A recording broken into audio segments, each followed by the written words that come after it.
Do you remember that last week we talked about the reason why you went into timeout in the first place? Most of you entered timeout because you were knocked down or wounded, and then you had to go to timeout to recover. Or maybe you fell in love.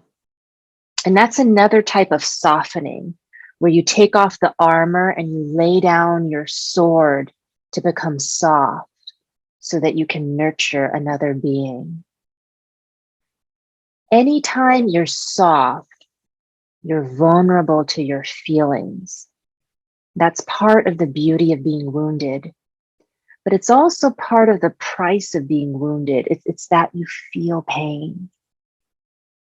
As soon as you enter time out, your ego, my favorite friend, rushes in to save you from feeling pain. And the way your ego does that is mask pain with pleasure. Please write that in your journal. Do you remember the reason why you entered timeout? Like, was it an illness? Was it a divorce? Did you lose all your money? Did you fall in love? Did you have a baby? So go ahead and write that in your journal right now. And because of that reason that you just wrote down, you didn't get to be something. What didn't you get to be? For example, because you got pregnant, you had to quit school. You didn't get to be a college student. Or because you fell in love and you had kids, you didn't get to be a billionaire entrepreneur. So write down, I didn't get to be, then fill in the blank. And do you remember the very first thing that you became instead because you could no longer be who you originally wanted to be? For example, let's say your dream is to be an actress, and when you fail at that, you decide to become a school teacher instead. Or let's say your dream is to get married, but you never met the right person, so you decide to become a hot Instagram model instead. Who did you become when you didn't get to be your first choice? Go ahead and write who you became instead. Okay, hold on to those thoughts, which you just wrote down in your journal, because we're going to return back to these. The reason I entered timeout is because I had a broken dream. And at that time, women were not allowed to be preachers. As soon as you enter timeout, your ego, like a good nurse, will rush in to soothe your wounds. Your ego is going to put a big old Band-Aid on top of your owie. And when I couldn't be a preacher, my ego rushed in to offer me a consolation prize.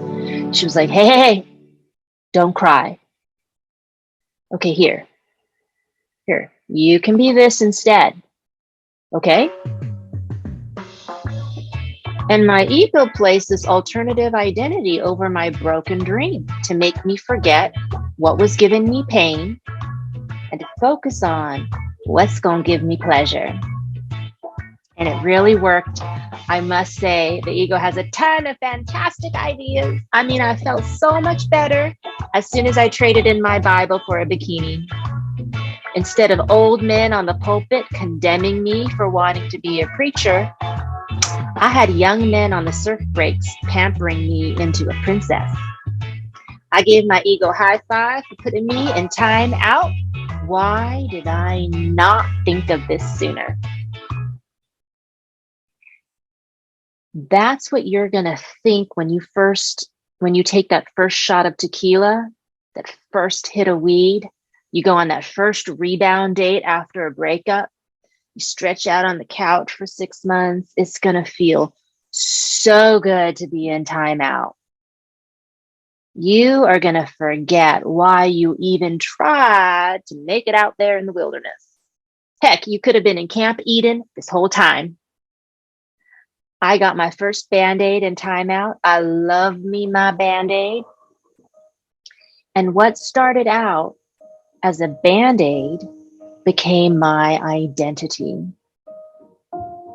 For years, I was a beach bum in a blue bikini. It wasn't my true identity. It was a mask. It was a mask that I was using to cover up who I truly am underneath. Your mask will help you survive in a cruel world. Remember Mulan, the Chinese princess who had to pretend she was a boy to fight in the army? She had to hide that she was a girl. When you have to hide who you are in order to survive in this world, your ego will help. Your ego is the queen of drag. Baby, if you need a good mask, heavy makeup, and a wig, you can always call on your ego. One day, just like Mulan, I wanted to stop pretending and hiding who I really am inside. But I wasn't ready to go back out into the wilderness. I was just going to get slaughtered again. Enter Nurse Ego. He's like, babe, got something for you. So you don't want, so you don't want superficial, silly escapism. Okay, so I think I know it. You want like meaning and purpose and depth. Yes. I'm like, yes, yeah. And Nurse Ego was like, okay, so you're not quite ready for preacher again. Am I right?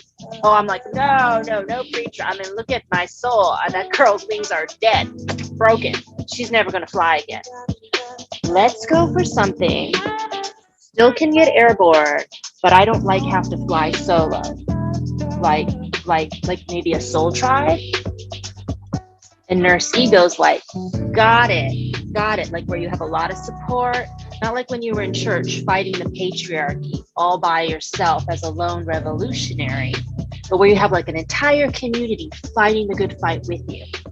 I was like, yes, Nurse Ego, you are amazing. 5 stars on your Yelp review.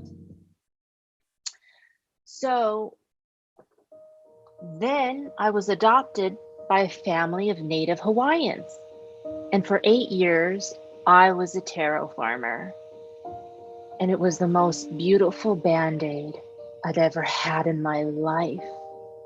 And it was so special and so real and so full of love. I mean, the way that they make Band-Aids these days, the spiritual and emotional technology, it's so up to date. It is so incredible. I loved this Band-Aid, loved it. Became my new identity, a mask that covered up every inch of my broken dream. A good mask is like makeup, and I love makeup. The problem with makeup is you just have to keep reapplying it because it wears off and you start to see what you really look like underneath. And no matter how much I loved being a taro farmer, it was never enough. When your ego is the queen of drag, there's never enough makeup. There's no such thing as too much makeup. I started leading my taro patch and started living in monasteries. And that was my next mask or my next identity that I was using to cover up who I really am inside. And who I really am inside looked just like my broken dream. Let me say this, your masks have to get bigger and bigger and better and better.